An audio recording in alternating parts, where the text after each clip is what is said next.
One day, James had to wait at the station. Old iron. Oh, I remember this one like the back of my hoof. I don't. Edward laughed, and James fumed away. I won't spoil you, sis. Oh, good, because I don't like to be spoiler alerted. After James had finished his work, he went back to the yard, which is why I won't do it. Onto the turntable. Don't spoil it for us either, Starbeam. Yeah, we haven't seen this either.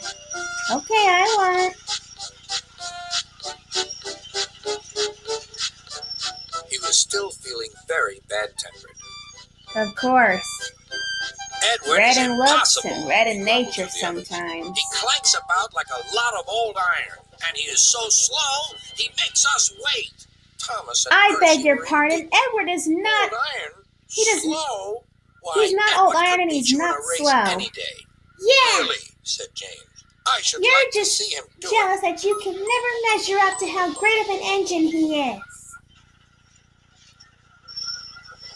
Next morning, James's driver was suddenly taken ill. He could hardly stand. Oh my gosh. So the fireman He's all white in the face. For shunting. He looked like a ghost. James was impatient. Suddenly, the signalman shouted. There was James puffing away down the line. Huh? All traffic halted, called the signalman. Whoa. Then he told the fireman what had happened. Two boys were on James's footplate fiddling with the controls.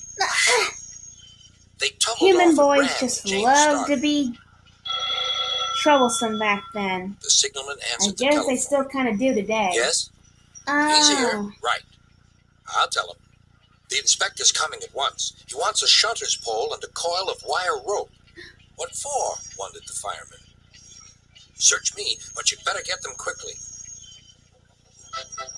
The fireman was ready when Edward arrived. Oh boy. Edward's gonna save the day. He's gonna save James. The inspector saw the pole and right, the rope. Star Good Dreams. man. Jump in. You can do it, Edward. Yeah, come on, Eddie. You can do it.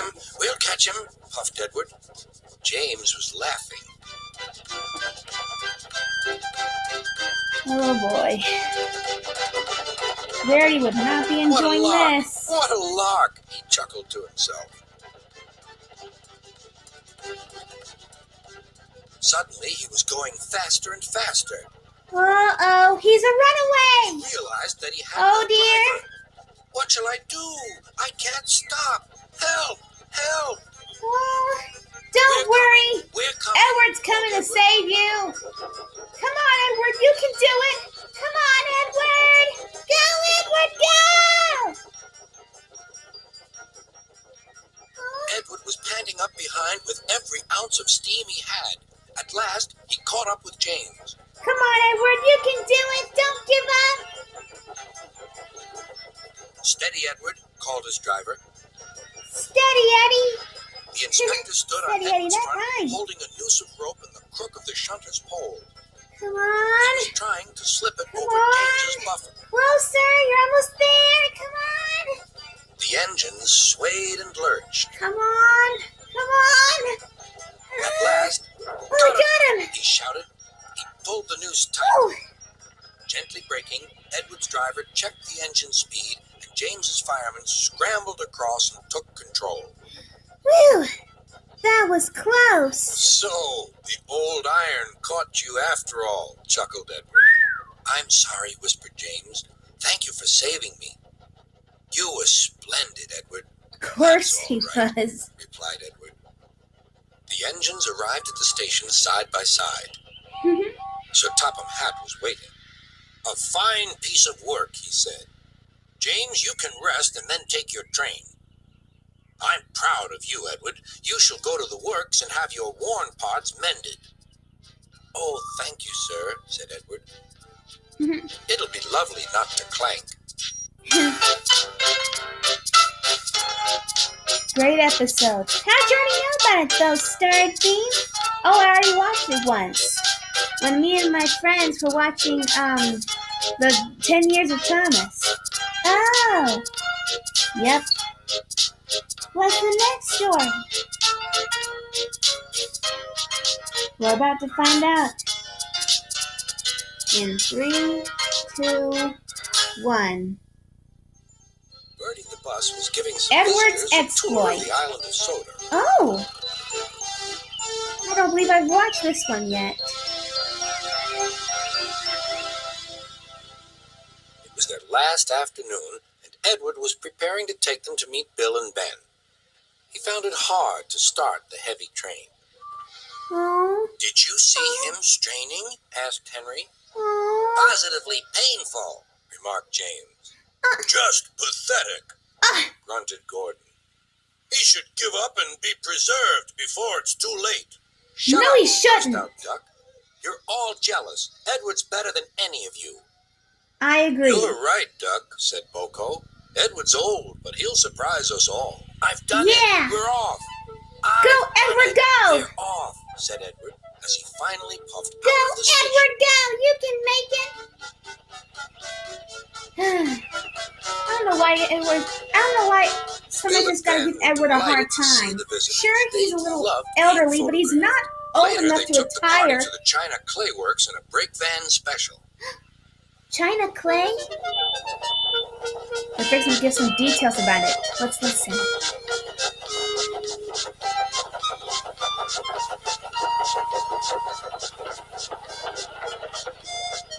You think Bill and Ben might get more episodes? Maybe. Who knows?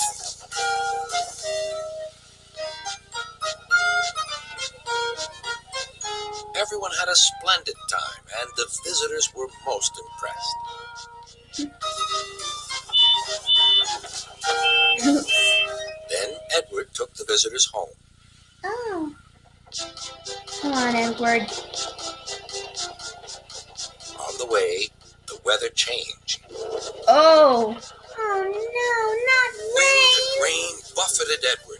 His sanding gear failed, and his firemen rode in front, dropping sand on the rails by hand. Oh wow. Suddenly, dear. Edward's wheels slipped fiercely, and with a shrieking crack, something broke. What happened? Oh no, Edward. The crew inspected the damage. Repairs took some time. One of your crank pins broke, Edward, said his driver. We've taken your side rods off. Now you're like an old-fashioned engine. Oh wow. Can you get these people home? They must start back tonight. Oh. I'll try, sir, promised Edward. See how brave and unselfish Edward is? Pulled his hardest, That's another but his reason wheels why I kept like slipping. him so He much. could not start the heavy train. Come on, Edward. The passengers were anxious. Oh. The driver, fireman, and conductor went along the train, making adjustments between the coaches. Huh?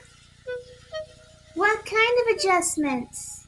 We've loosened the couplings, Edward. Now you can pick up your coaches one by one, just as you do with freight cars. That'll be much easier, said Edward. Poor Come on, Edward. he puffed and moved cautiously forward. Come on, The Edward. first coach moving helped to start the second, and the second helped the third. Come on, Edward. You've got this. Don't give up. He's doing it. I've done it, puffed Edward. Yay, Edward. Steady, I boy. knew he'd pull warned his through. driver. Well done, boy. You've We got all them. knew. You've got them. And he listened happily to Edward's steady beat as he forged slowly but surely ahead. Go, Edward, go. At last, battered, weary, but unbeaten, Edward steamed in. We knew he had this. Henry was waiting for the visitors with the special train. Beep, beep. Whew, he made it. Sir Topham Hatt angrily pointed to the clock, but excited passengers cheered and thanked Edward, his driver, and fireman. It doesn't matter if he's late. As long as he made it, that's all that matters. Yeah, absolutely. Totally. Duck and Boko saw to it that Edward was left in peace. Gordon and James remained respectfully silent. Good. Serves them right for what they said to him. That was super mean. Why must they give Edward such a hard time? They think that just because he's old, he's not as useful. Well, I know for a fact that isn't true. Me too.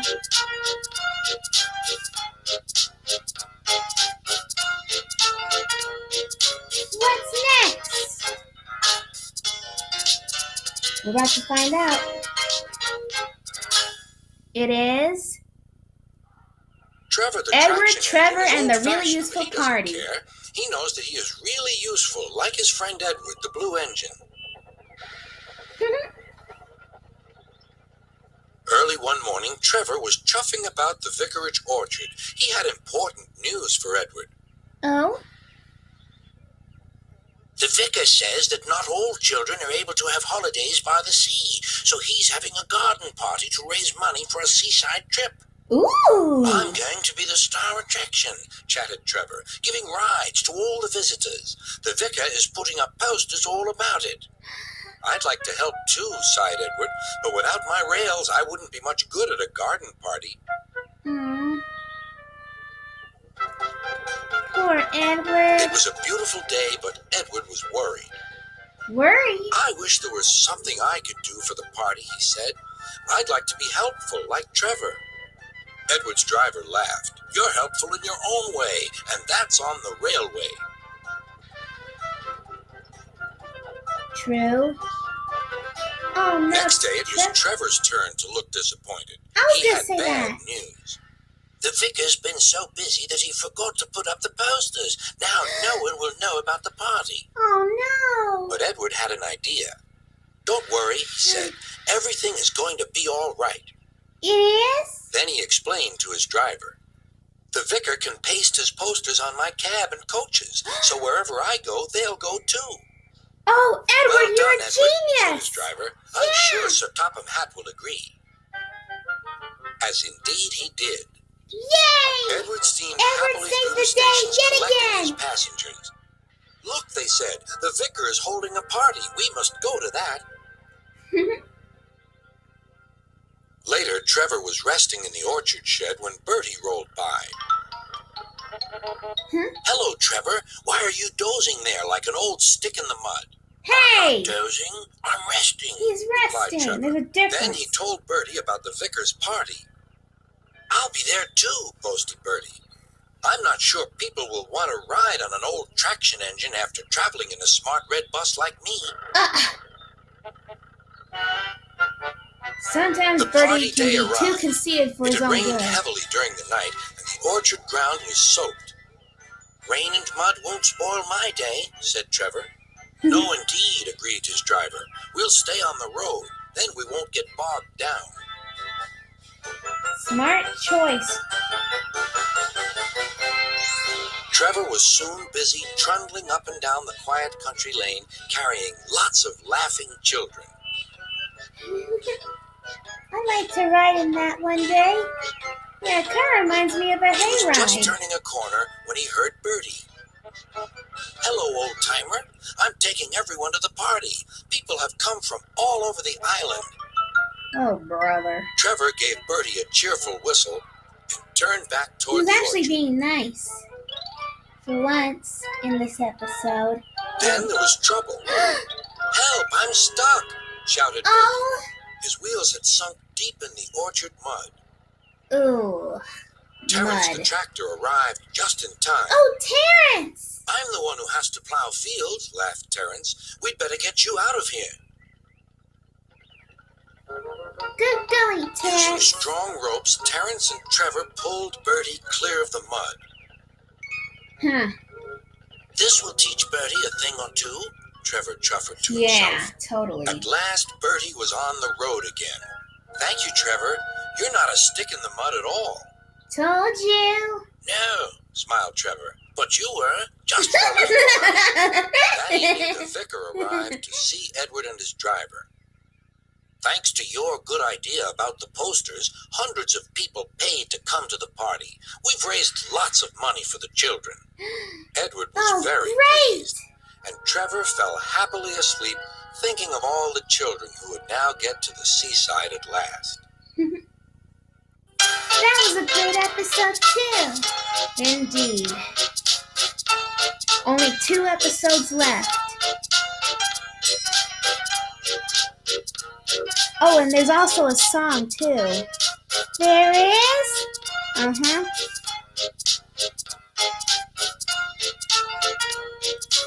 So, our next story shall be